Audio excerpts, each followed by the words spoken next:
Hey, notary buddies, it is your boy Ladero Wharf, and I am out here in these notary streets.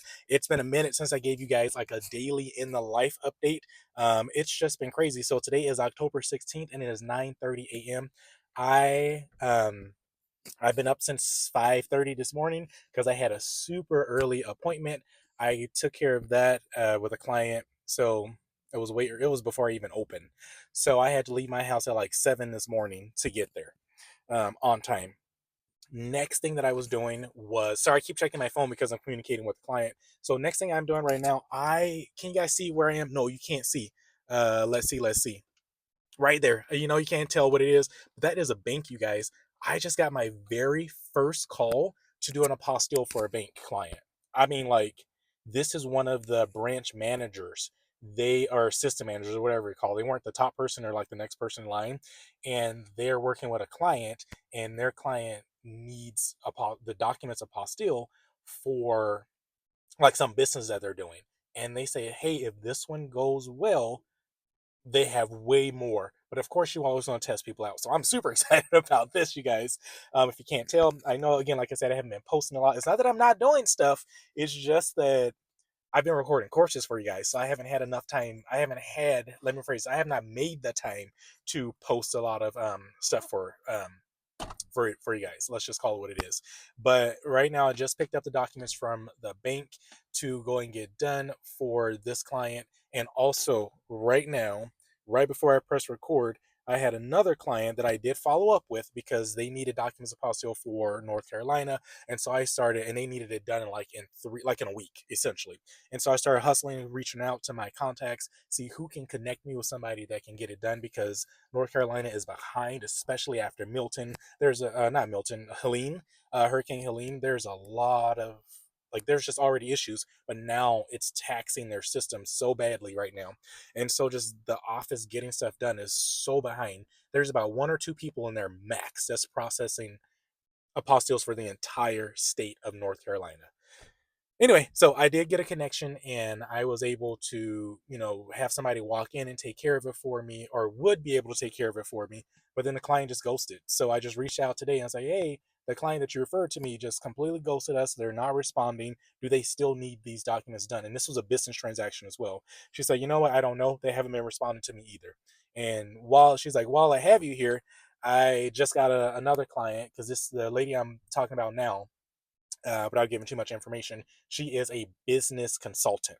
And so I can't remember where she's from, but it's a Spanish speaking country. And so, of course, she does a lot of consulting for Spanish speakers as well. And they do business here and then also other countries. And they just, even if they have property, they need to sell and all that kind of stuff. So she does a lot of stuff out of the country in Latin America, Central America, and all that kind of stuff.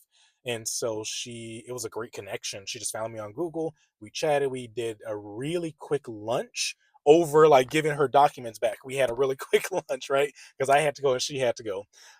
But she does like every 2 to 3 weeks around that time frame. She's reaching out saying, hey, I have another one. It's for this particular country. Can you assist? The only thing we got to work on is she be expecting me to pull some miracles off. That North Carolina thing was a miracle. I'm like, it's 30 days. They're saying 30 days to get your documents back. She's like, can we do this in a week? I hustled and I made those connections, you guys, and I was going to get those documents mailed over, apostille, and returned to us in like 3 to 4 days. That took some work to find somebody and build connections on who could do that. But again, you guys, this is a reminder: have a network, have a strong foundation in your notary business of notary buddies, because your network will save you. They will bail you out of some of the crazy crap that clients ask for. But then we magically pull it off, right? Because networks. But not to keep on rambling too longer on this video, what else I want to talk about? So she did call me. I was on the phone with her. She said, hey, I have another one. And then she just texted me the location of where we're going to be meeting to pick up that apostille. But before that, I do have a 9:30, which is already like 9:32.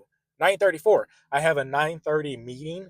It's kind of like a walk-in, like come and go as you please, but it's from 9:30 to 11, if I'm not mistaken, over at a assisted living facility. And it's just really cool thing. A notary buddy, actually, a signing service owner in Georgia, actually told me about this. and it is, I'm trying to see if I can look at it. So it's the, what is it, GSPN, so Gwinnett Seniors Providers Network. And so from my understanding, this will be my first time attending a meeting. So they like go to different assisted living facilities, and they do like either a presentation, like talk about that facility, and they offer services to the community. And so she told me, hey, this will be a good connection for me, because my bread and butter is working doing bedside signings. I know I gotta be quick, so I gotta be real quick. So if you guys haven't heard of it before, bedside signings is a term that is used in industry for people that, for notaries, mobile notaries that meet clients literally at their bedside. So if you're going to the hospital, if you're going to assisted living facilities, and you're taking care of what I term these end of life documents, the advanced healthcare directive, power of attorneys. Sometimes it can be also wills and trusts, all of the stuff I've done before, literally at somebody's bedside. And so she's like, that'll be a really good connection for you, because that's their community, that's who they work with. So she's like, go to this meeting.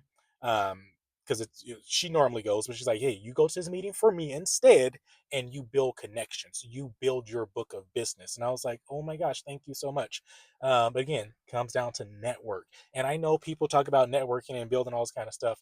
I did it for years. My previous business, I was part of what's called BNI. I did other local networking events. The only thing I have not done is Chamber of Commerce yet. I don't know why I haven't done that. I'm gonna do it. That's gonna be court Q1 2025. I will be joining the Gwinnett Chamber of Commerce where I am. And also there's like a LGBTQ, all the alphabet soup one as well. I'll look into joining that.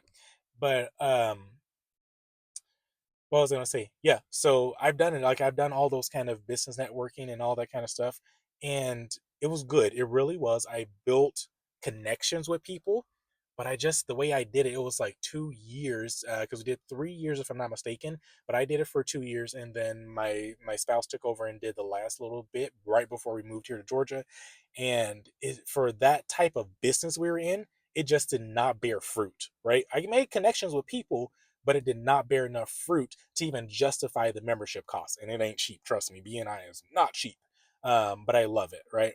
Do Toastmasters. That's free for a couple meetings and all that kind of stuff. So Toastmasters is more of a speaking thing, but you still get to meet people. So yeah, go out, network for your business. Let me wrap this up. Go out, network for your business, but make sure you network with the right type of people, right, for your business. Again, like this event I'm going to go to, that where this group, all they do is work with seniors in assisted living facilities. That's the people I need to connect with, right? Not saying that other people, like the general population, can't use my service, but when I look at my notary journal and see the type of business that I do, when I look at my calendar and see the type of appointments I have, that's where I make my money, doing bedside signings. Like that's where 80 to 85% of my business comes from. So that's who I'm going to be networking with, to get well known, to become well known, and be known as the go-to notary for these type of situations. But anyway, this video was way longer than I thought it was going to be. This is supposed to be like a quick 2-3 minute check-in. We are at 8 minutes, but that's what I want to tell to you guys. It's been over a month since I did a daily in the life video. So here you guys go. I have other stuff. I'll be posting it for you. And if you watched all the way to this point, like I said, I have some courses coming out. Again, it's always free, y'all. It's always free. I have some free courses I've been working on just because I've been listening. I've been seeing what you guys are posting in Facebook groups. I've been seeing your questions. And so I just made some mini courses around your questions, to help answer it. And especially for my Georgia notary buddies, I got you. Let's put Georgia on the map officially, and let's keep it there. So anyway, now we're at 9 minutes. I will talk to you guys later. Bye ya.